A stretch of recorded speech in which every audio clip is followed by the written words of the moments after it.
Hello and welcome to another episode of Beyond Scoreboard, a podcast show where we get in conversation related to sports, fitness, and much more. Before we begin the podcast, let me take you to the journey of our guest in conversation today. Shrey Kadyan, Olympian and a dedicated advocate for the inclusion of athletes with intellectual disability, has been a member of the Special Olympic Global Athlete Leadership Council since 2021.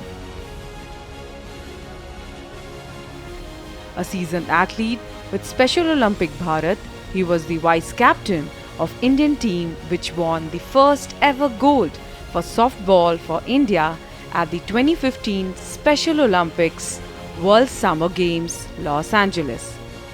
He is now a professional coach and provides training to mainstream and athletes with intellectual disability.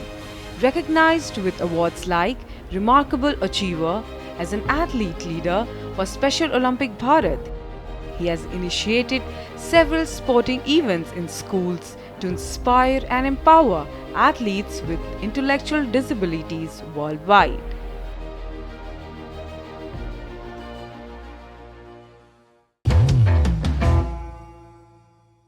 Hello Shrey, hello ma'am, how are you? Hello, Welcome to our show. thank you. I'm so glad आप लोग आए हैं and Shrey, congratulations first of all आपकी journey के लिए. You have so many feathers in your cap. आप एक Olympian हैं, athlete, coach, and now you have transitioned into a sports teacher as well. So नमस्कार आप सभी को. मैं श्रेय काद्यान, मैं एक फॉर्मर एथलीट हूँ फॉर स्पेशल ओलंपिक्स भारत का.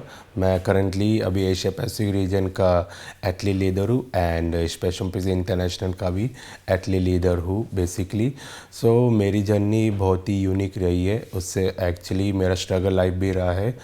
पहले मैं मेन स्ट्रीम स्कूल में गया था 2 से 4 महीने के बीच में, जब मैं आई थिंक 3 से 4 साल की उम्र में था.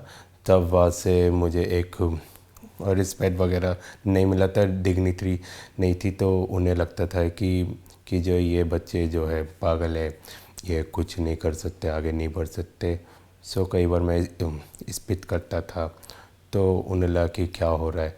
सो पेरेंट्स को बुलाया तो पेरेंट्स को समझाया कि नहीं हो सकता, इसको स्पेशल स्कूल में इनरोल कराए. तो फिर जो है मेरी मदर फादर जो है अमर ज्योति स्कूल गई थी जो कि करकदमा में पड़ता है. वह मेरा एडमिशन को लेके और काउंसलिंग को लेके वो बात की. तो उन्होंने सजेस्ट किया कि इसको जो है MBCN जो कि माता भगवती चंद्र निकेतन में जो सेक्टर 132 जो नोएडा में स्कूल है वहाँ पे इनरोल कराया जाए. जो वहाँ पे जितने भी डिसेबिलिटी के जो स्टूडेंट्स होते हैं वहाँ पे मेरा कुछ फ्यूचर वगैरह बन सकता है. तो मैं 2002 या 3 में मैं इनरोल हुआ वहाँ पे.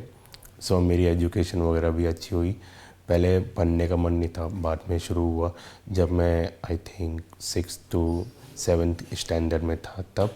बाकी मेरी जो स्पोर्ट्स जर्नी मैं शुरू के 4 या 5 साल की उम्र से ही मैं गलियों में क्रिकेट खेलता था, फुटबॉल खेलता था.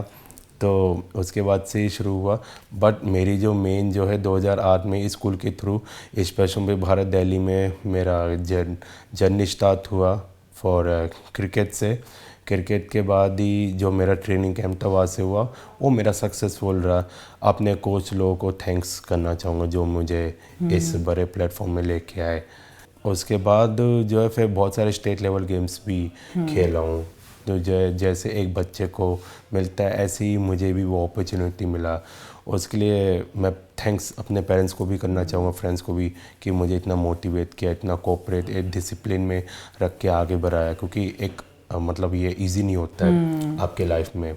उसके बाद फिर वो ये ना कि बहुत सारे स्पोर्ट्स खेलता क्यों. मेरा मेन जर्नी मतलब जो है 2011 से शुरू हुआ चेंजेस होना. मेरा जो फर्स्ट जो सॉफ्टबॉल नेशनल चैम्पियनशिप उसके लिए ट्रेनिंग कैंप गया था चंडीगढ़ वासे. जो मेरे कोच साहब है रोहित मचंदा जी, वो भी थे मेरे एज अ कोच. तो वो लेके उसके बाद 2012 में मेरा जो है मैं national softball championship first India में हुआ था. वो खेला, मैं दिल्ली का कैप्टन रहा था. We secured the bronze medal against Rajasthan. So उन्हीं के घर में हमने उनको और आके हम एटलीस्ट ब्रॉन्ज मेडल के लिए हम जीते थे। ये बहुत बड़ा खुशी, एक प्राउड मोमेंट था। डेफिनेटली। और आपकी जर्नी में अप्स एंड डाउन्स रहे हैं। Ma'am, having a child with intellectual disability sometimes comes with lot of obstacles, बहुत challenges होते हैं, एक गाइडेंस की ज़रूरत होती है और शायद किसी ने गाइड किया होगा कि इन्हें स्पोर्ट्स में डाले। इनका टेम्परामेंट चेंज हुआ, जॉयफुलनेस आते हैं, काम हो जाते हैं बच्चे। तो स्पोर्ट्स जब इनके लाइफ में आया तो कैसा बदलाव आपने देखा? आपका घर का माहौल कैसा चेंज हुआ? आप कितना सपोर्टिव थे? क्या चैलेंजेस थे, क्या ऑब्स्टिकल्स थे, उसके बारे में बताइए। एक्चुअली जब श्रेय हुआ था तो उस टाइम पे हमें ऐसे कुछ फील नहीं हुआ कि श्रेय में कुछ स्पेशल सिम्टम्स हैं। हाँ, सर्जरी से हुआ था तो नॉर्मल ही डेवलपमेंट लगा, बस हाँ श्रेय का स्पीच नहीं था एंड बहुत टाइम तक श्रेय का स्पीच नहीं था और वो बहुत एंग्री था। हमें लगा शायद स्पीच ना होने की वजह से वो एंग्री है क्योंकि वो अपनी बात कह नहीं पाता, दैट्स वाई वो लड़के या झगड़ के या अपने आप को हार्म कर लेता था कई बार। तो धीरे धीरे हम लोगों ने सोचा ठीक है स्कूलिंग लाइफ में जाएगा तो नॉर्मल हो जाएगा, पर जब हमने स्कूल भेजा तो वहाँ से रिजेक्शन आया। उन्होंने कहा कि हमें आपके बच्चे के सिम्टम्स नॉर्मल नहीं लगते हैं और बच्चों के साथ हम इसको नहीं यहाँ स्कूल में कर पाएंगे एडजस्ट, तो आप लोग माता भगवंती चड्ढा ट्राई करिए। तो माता भगवंती चड्ढा निकेतन में हमने इसको एडमिट कराया। बहुत मुश्किल तो था वो दौर क्योंकि वो एक्सेप्टेंस हम ही कहीं नहीं ले पा रहे थे कि हमारा बच्चा ऐसा क्यों है, क्योंकि हमारी फैमिली हिस्ट्री ऐसी कुछ नहीं थी। तो सबसे पहले तो खुद को ही हमें अपने आप को तैयार करना था इस चीज़ के लिए कि हाँ श्रेय एक स्पेशल चाइल्ड है। बट जब हमने उसको माता भगवंती चड्ढा निकेतन कराया, वहाँ सभी तरह के स्पेशलिस्ट थे, वहाँ टीचर ही स्पेशलिस्ट थे, वहाँ फिजियोथेरेपिस्ट थे, स्पीच स्पेशलिस्ट थे, स्पेशल एजुकेटर थे, जो श्रेय की डेवलपमेंट में बहुत मतलब एकदम से हमें एक ड्रास्टिक चेंज मिला। And after some time near about 6 months to 1 year में ही श्रेय की स्पीच आ गई एंड आई थिंक सो श्रेय 7+ था जब उसकी स्पीच आ गई। तब हमें लगा कि हमने इतने एफर्ट्स किए और श्रेय नहीं बोला, तो हमारे लिए तो वो बहुत बड़ा एक मिरेकल था। और हम लोग मतलब उसकी जो फर्स्ट टीचर थी शिखा मैम, मैं आज भी उन्हें बहुत थैंक करती हूँ कि वो जहाँ हो बहुत ब्लेस करती हूँ उन्हें कि उन्होंने फर्स्ट वो टीचर भी थी और एक टीचर की तरह नहीं एक मदर की तरह उन्होंने उसको रखा। वहाँ सभी बहुत सपोर्टिंग थे हमारे लिए। और इसी दौरान वहाँ काउंसलिंग सेशंस बहुत होते थे पेरेंट्स के लिए, स्पेशली मदर्स के लिए। तो मैं हर एक काउंसलिंग सेशन लेती थी, कोई भी मैं मिस ही नहीं करती थी, चाहे मॉर्निंग हो, चाहे इवनिंग हो, चाहे लेट इवनिंग हो, मैं हर काउंसलिंग सेशन अटेंड करती थी। और उस काउंसलिंग सेशन में हमें ये गाइड किया जाता था कि हम कैसे हैंडल करें उस सिचुएशन को जो हमें आमतौर पे एक समाज दे देता है, क्योंकि हमें समाज से भी बहुत रिजेक्शंस मिलते थे। Most of the time birthday parties में नहीं बुलाया जाता था, इवन कहीं कोई गैदरिंग होती थी तो वहाँ हमें अवॉइड किया जाता था कि नहीं अपने बच्चे को लेकर आएगी और इसका बच्चा हमारे बच्चों के साथ एडजस्ट नहीं कर पाएगा। तो वो सब रिजेक्शंस को फेस करना हमें आ गया और वो हम लोगों को कोई फ़र्क नहीं पड़ता था उसके बाद कि वो हमें बुलाते हैं नहीं बुलाते, क्योंकि हमारा इंक्लूजन होना बहुत ज़रूरी है। स्कूल्स में हो गए, स्पोर्ट्स में कुछ सेमिनार्स हो इस तरीके के जहाँ पे फैमिली को बताया जाए कि वो कैसे अपने बच्चे के साथ समाज के साथ चल सकें और एक कॉन्फिडेंस के साथ आगे बढ़ सकें। तो उन सब काउंसलिंग सेशंस में हमें बहुत हेल्प मिली और वहाँ पे बताया गया था कि हम अपने बच्चे की एनर्जी कैसे चैनलाइज करें। तो उस एनर्जी चैनलाइज करने के लिए हम क्या करते थे, श्रेय को नियर जो भी हमारे ग्राउंड्स होते थे वहाँ पे हम ले जाते थे श्रेय को, और हम वहाँ काफ़ी घंटों के लिए श्रेय को फ्री छोड़ देते थे कि वहाँ तो कोई नहीं रोके टोकेगा, खेलने के लिए कौन रोक टोक सकता है, कोई नहीं। तो वहाँ हम इसको बॉल्स, बैडमिंटन, अलग अलग तरीके की बॉल्स कलर वाइज कि हाँ वो अट्रैक्ट भी करे उसको और वो मज़े से उसको एंजॉय करते हुए खेले। हम लोग बहुत सारा टाइम ग्राउंड्स में बिताने लगे। जब श्रेय वहाँ से आता था तो काफ़ी थक जाता था और थकने के बाद वो हमें घर में किसी भी तरीके की कोई प्रॉब्लम क्रिएट भी नहीं करता था। उसका बिहेवियर भी काफ़ी चेंज आने लगा, लाइक वो जो हाइपरनेस थी वो सब भी ख़त्म हो गई उसकी। और स्पोर्ट्स में इस कदर इसको मज़ा आने लगा कि उसे घर में मज़ा ही नहीं आता था। वो ये कहता था मम्मा सब कुछ हो गया, चलो अब ग्राउंड चलते हैं, अब ग्राउंड चलते हैं। यहीं से शुरुआत हुई कि यहीं से शुरुआत हुई। एंड श्रेय आप बताइए, जब आप ओलंपिक्स के लिए जा रहे थे, आपकी पूरी टीम जा रही थी और उसी टीम के आप वाइस कैप्टन भी थे। जी। एक बड़ी रिस्पॉन्सिबिलिटी होती है टीम को लेके चलना भी। जी। और and you guys got the first ever gold for soft ball for India. Yes. तो वो एक्सपीरियंस कैसा था पूरा आपका, एंड सेलिब्रेशन कैसे किया था आपने? ये सभी दर्शकों को बताना चाहूँगी, वो जो मोमेंट था ना, वो बहुत ख़ास था मेरे लिए। वो जो मेरा एरा है, बढ़िया रहा है। तो एक्चुअली जाने से पहले हमारे 4 प्रेपरेटरी कैंप थे। आपके दिल्ली, उत्तर प्रदेश में था, हरियाणा में था, लास्ट चेन्नई में था। तो चेन्नई में हमारी अग्नि परीक्षा थी, कम से कम 2-2.5 हफ्ते का कैंप था। उसमें हम थकते थे, तो कोच ने हम लोग को इतना अच्छी तरह से ट्रेनिंग कराए। एक तो विशाल सर है, सोलंकी सर है, विशांत जी है, और बाकी गुजरात के 1-2 और कोच है, उन्होंने भी ट्रेनिंग दिया। हमारे उस समय के national sports director Victor Vaz sir भी थे, तो उन्होंने भी काफ़ी सपोर्ट किया हमारे कोच को। और एटलीस्ट हम जितने भी हमारे जो एथलीट्स थे, उनको उस तरह से एक तरह से इंकरेज कराए। इंकरेज करने के बाद उनको ये बताया कि आपको कैसे अपनी स्ट्रेटजीज आपको अपनाने का ना, how to apply your strategy and now how to play in when you go to in USA। तो ये था। उसके बाद फिर हम लोग को किट विट मिला, तो एक प्राउड मोमेंट था कि हाँ, अब हम ओलंपियन बनने का सपना देखते, वो साकार वो होने वाला है। देन हम लोग दिल्ली से ही रवाना हुए थे। हमारी टीम इंडिया जो है कुछ दूसरे से स्टेट से आते, बट मोस्टली जो है specially Haryana, Uttar Pradesh, Delhi team India के लिए हम लोग गए थे। अपने स्पोर्ट्स के लिए कैलिफोर्निया गए। फिर उसके अपने डिपार्टमेंट में हम चले गए थे। जैसे कोई सॉफ्ट बॉल के थे, जैसे मैं और बाकी उसमें थे। तो हम लोगों का एक तो प्रैक्टिस मैच हुआ, दैन हम लोगों का ग्रुप में डिवीज़न हुआ, और हम लोगों का उसके बाद जो है फिर हम लोगों ने अच्छा खेला। हम लोगों का फर्स्ट मैच जो है USA से था। देन हमारा सेकंड USA कैलिफोर्निया के थ्रू था। देन उसके बाद कनाडा से, जो कि कनाडा से हमें मतलब थोड़ा डिफेक्ट का सामना करना पड़ा। देन उसके बाद हम सेमीफाइनल में फिर पहुंच गए, तो हमने फिर कैलिफोर्निया को हराया। फिर उसके बाद देन 1 अगस्त जो है वो बहुत बड़ा मूवमेंट है 2015 में। तो हमारी टीम जो है फाइनल पहुंची थी ऑस्ट्रेलिया के अगेंस्ट, जो क्रिकेट में भी हम अक्सर देखते हैं। बट सॉफ्टबॉल में इतिहास में पहली बार था हमारे सॉफ्टबॉल भारत के लिए ये ऐसा मोमेंटम लाना। हमारा गेम जो है ईस्टर्न स्टेडियम LA में हुआ था, जो कि फीमेल्स खेलते उधर, जो प्रीमियर लीग मैचेस होते वह हुआ था।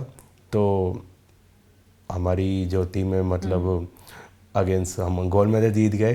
तो हमारा स्कोर 15-14 था, और उसमें जो सेलिब्रेशन था, सब खड़े होकर डांस करते, खुशी के आंसू थे। बट मेरा अलग सेलिब्रेशन था, मैं लेट के डांस कर रहा था। मैं लगा कि अब तो बस टी-शर्ट उतार के जो सौरव गांगुली जो उन्होंने उस दिन घुमाए थे, वो मैंने भी वैसे किया था।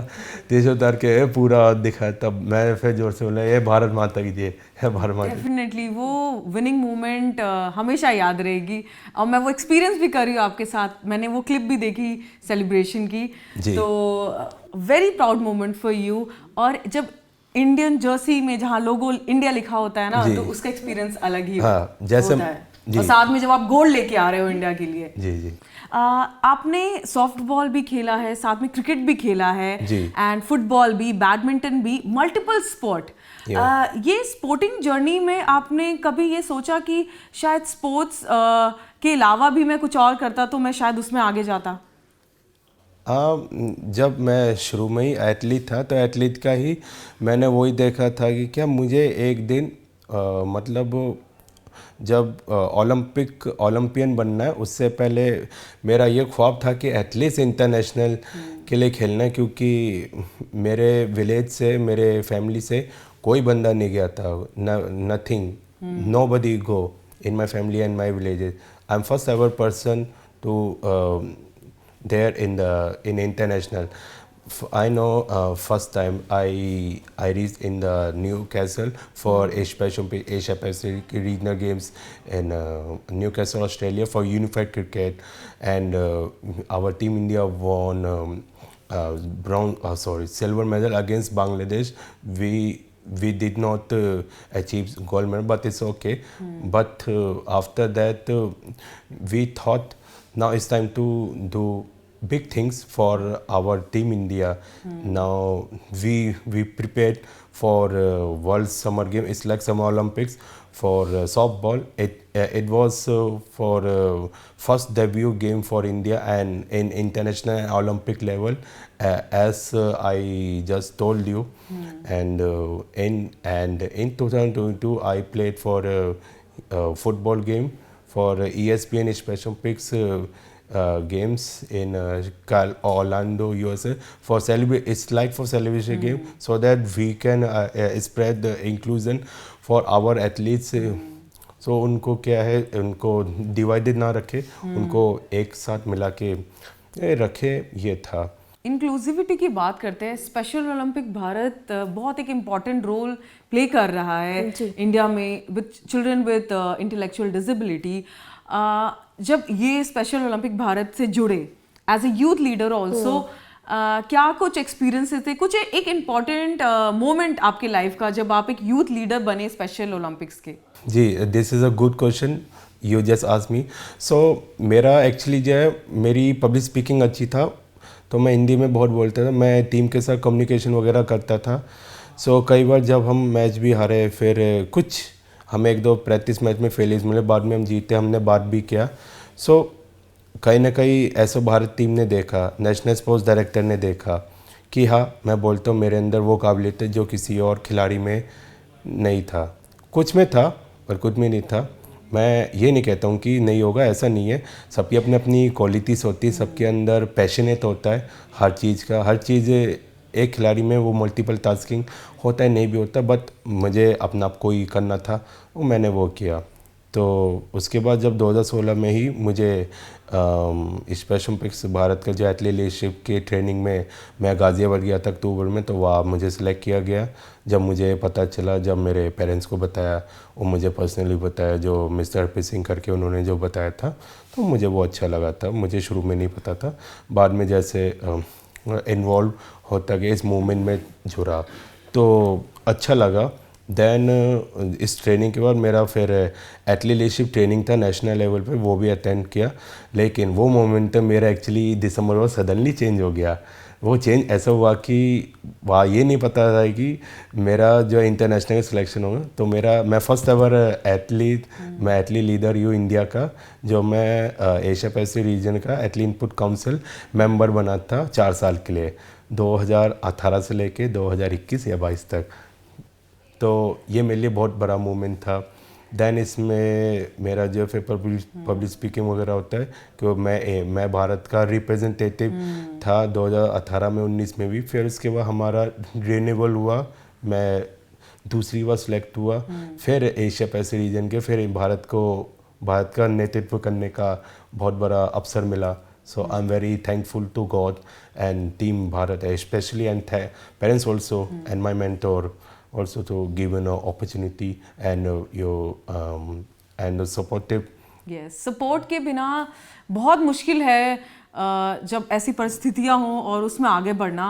मैम, इन्होंने you have travelled across the world, तो जब ये अकेले बाहर जाते थे तब आपको कैसा लगता था कि मेरा बच्चा है and he is travelling alone, हमेशा प्रोटेक्टिव एनवायरनमेंट में रहा है, then how are you dealing with that as a family? First time जब श्रेय गया था, यूएसए गए थे श्रेय 2015 में, जब ये गोल्ड मेडल जीत के आए थे।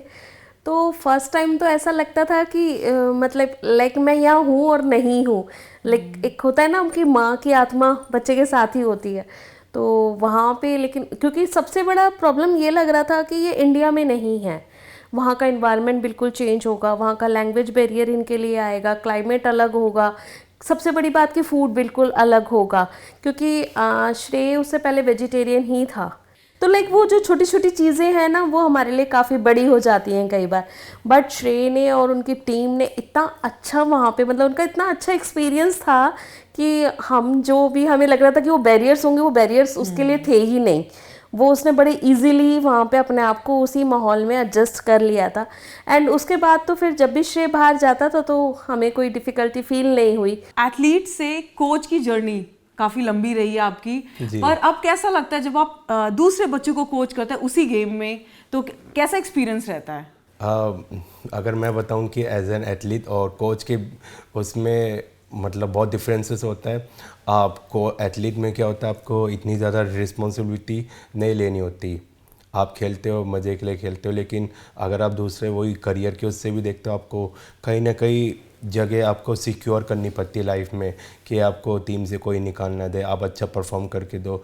हर कोई टीम मेट्स या आपके कोच या मैनेजर यही चाहता है कि जो है आप उनके लिए ज़्यादा से ज़्यादा अच्छा मेहनत करो, मेडल जीतो, देश का नाम ऊंचा करो। अब मेरी जो कोच की जर्नी है मेरी 2019 से शुरू हुई है, पर जो एथलीट्स को सिखाना शुरू हुआ है वो मेरा 2000 आप कह सकते हो कोविड-19 के बाद से हुआ है, यानी 2021 या 22 से मैंने शुरू किया है कोचिंग देना। उससे पहले ऑनलाइन मैं देता था, और उससे पहले की हम बात करें, मैंने स्पेशल ओलंपिक्स ये ऑनलाइन लर्निंग पोर्टल को वेबसाइट में जाके बहुत सारे कोर्सेज़ किए। एथलीट्स 365 के जो ओलंपिक के उनका भी कोर्स किया है, और मैं बहुत सारे वेबिनार्स जुड़ा हूँ। मैंने फिर कोच की रिसर्च वगैरह भी मैंने वो चीज़ पढ़ी, आर्टिकल्स पढ़ा, रिसर्च किया है।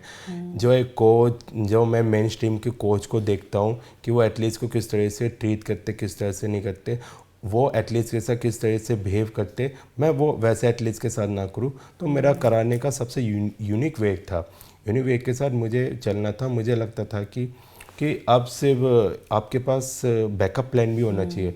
अगर सपोज़ कहीं ना कहीं आप मान लो फ्यूचर में रिटायर होते हो, एटलीस्ट कुछ होना चाहिए। मैं आज के टाइम पे बोलूँ तो, क्योंकि पहले के टाइम पे आपका अलग था, बट आज के टाइम पे आपको सर्वाइव करना है। So you have to make a strong backup plan and you have to everything. If you don't have everything so you can't achieve. आप मेन स्ट्रीम एथलीट्स को भी कोच करते हैं, स्पेशल एथलीट्स को भी कोच करते हैं जी। तो इन दोनों की कोचिंग ट्रेनिंग में क्या डिफरेंस होता है? जी, मैं आप सभी दर्शकों को और आपको भी बताना चाहूँ कि यह बहुत ज़्यादा डिफरेंसेस है। मैं पहले तो स्पेशल एथलीट्स को मैं स्पेशल मानता नहीं हूँ शुरू से। मैं खुद को नहीं मानता, मेरे पेरेंट्स ने कभी स्पेशल कहा ही नहीं, ना मैंने कहा है, और मुझे कुछ फ़र्क नहीं पड़ता ये सोसाइटी क्या कहते हैं क्या नहीं कहते। I don't care. I care कि मेरे एथलीट्स कैसा परफॉर्म करें, कैसा सीख रहे हैं, उन्हें क्या चीज़ मिल रही है, क्या चीज़ नहीं मिल रही। जो चीज़ नहीं मिल रही है मैं उनको एटलीस्ट प्रोवाइड करके दूँ। एक एज अ कोच की रिस्पॉन्सिबिलिटी होती है, क्योंकि कोच का जो प्ले है वो अलग है। तो जो मैं अगर स्पेशल एथलीट्स की कोच की बात करूँ, सो उनके लिए पहले तो उन बच्चों को समझना, क्योंकि उनकी डिसेबिलिटी अलग अलग होती है, स्पेशली जो ऑटिज़म होते हैं या आपके इंटेलेक्चुअल डिसेबिलिटी होते हैं। इंटेलेक्चुअल डिसेबिलिटी वाले समझते हैं, बट ऑटिज़म को हैंडल करना टफ है, आसान नहीं होता। बट पहले उनको समझना, उनके साथ फ्रेंडशिप करना, उन्हीं के लैंग्वेज में उन्हीं के साथ बिहेव हमें लेके चलना, उनके साथ क्या हमें पोलाइटली लेके चलना होता है। ठीक है, तो जैसे कि मेरे कुछ एथलीट्स है जो स्केटिंग कर रहे हैं, अक्षत है, वो ग्रेटर नोएडा रहते हैं, सो उसको समझना, उसको इतना नहीं दाद के वो करना, तो ये है। और बाकी और शॉर्ट पुट में भी हमारे एथलीट्स है जो प्रिपेयर कर रहे हैं आपके next special world summer games के लिए, उनको तैयारी करा रहा हूँ। बाकी मेन स्ट्रीम में बात करूँ कि उनको जैसे स्कूल में सिखाया जाता है वहाँ पे वही करते हैं, बट स्कूल में क्या है, उनको इतना करिकुलम में टाइम नहीं मिलता है, क्योंकि वो भागा दौड़ी वो चीज़ें होता है, उनको जो सिखाने का जो मेन पर्पस होता है वो नहीं हो पाता है।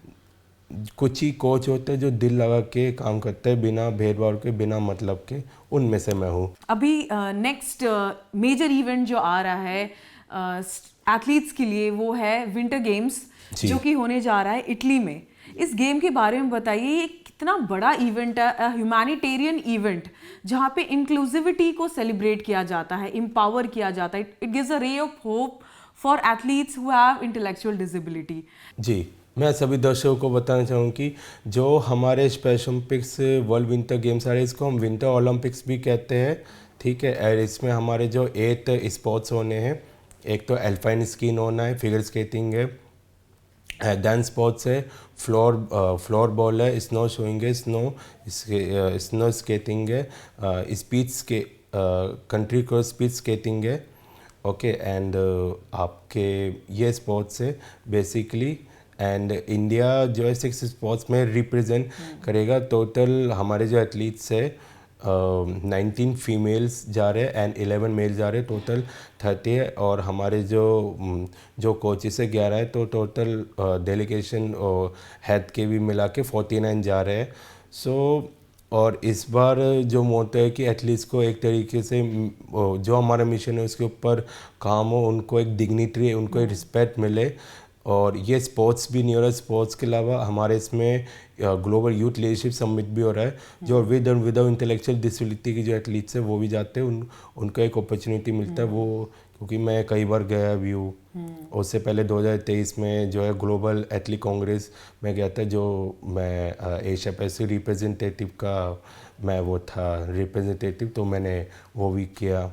मैं उसमें ही जो है ग्लोबल एथलीट लीडरशिप काउंसिल का मेंबर था and I was a sports liaison for SO international for 2022-23। That is wonderful. Shrey, before we end the podcast, मैं आपसे एक सवाल पूछना चाहूँगी। Yeah, स्पोर्ट्स ने आपको एम्पावर किया है, जैसे आपकी मम्मा ने कहा, स्पोर्ट्स ने आपको एम्पावर किया, इंडिपेंडेंट बनाया है। जी। तो एक मैसेज बाकी स्पोर्ट्स पर्सन, यंग एथलीट्स के लिए कि वो स्पोर्ट्स को किस तरीके से अपने लाइफ में इनकॉर्पोरेट करे और उसे अपना एक करियर बनाए। जी, मैं सभी दर्शकों को ये कहना चाहूँ कि सबसे पहले दो तरीके होते हैं, एक तो एक मोटिवेशन और डिसिप्लिन। मोटिवेट आप हो गए, फिर आपने वो चीज़ को छोड़ दिया। मैं मानता हूँ second option is very tough, but is a discipline. आप डिसिप्लिन को अपनाओ और आप किसी एक स्पोर्ट्स को चुनो, सोच समझ के, या पेरेंट्स से या किसी कोच से गाइड लो। स्पेशली क्रिकेट के पीछे मत भागो, जो और स्पोर्ट्स है, बहुत सारे स्पोर्ट्स है, 50+ स्पोर्ट्स है, तो उसमें आप एक चीज़ चुन के उसी चीज़ के पीछे लग जाओ पागलों की तरह, और आप साथ साथ बैकअप प्लान भी करते चलो। मैं एथलीट्स को यही कहूँगा, आप ये चुनो, इसके अलावा आप अपनी प्रैक्टिस करते रहो, जहाँ आपको सक्सेसफुल मिले, ठीक है। ड्रग्स वगैरह नहीं लेना, गलत काम में नहीं फंसना, ना पढ़ना, अपने काम से काम रखना। वो एथलीट को वो चीज़ होना चाहिए, अपने आप को जितना हो सके गेट रेस्ट। तो दैट्स इट, यही मेरा मैसेज है for youth and all athletes को। Thank you Shreya and thank you ma'am for joining this podcast, and I am sure हमारी ऑडियंस आपकी जर्नी से बहुत इंस्पायर होगी, and there are many takeaways from this podcast. Well, that was it for today. This is me, Aishwarya, signing off, and you were watching Beyond Scoreboard.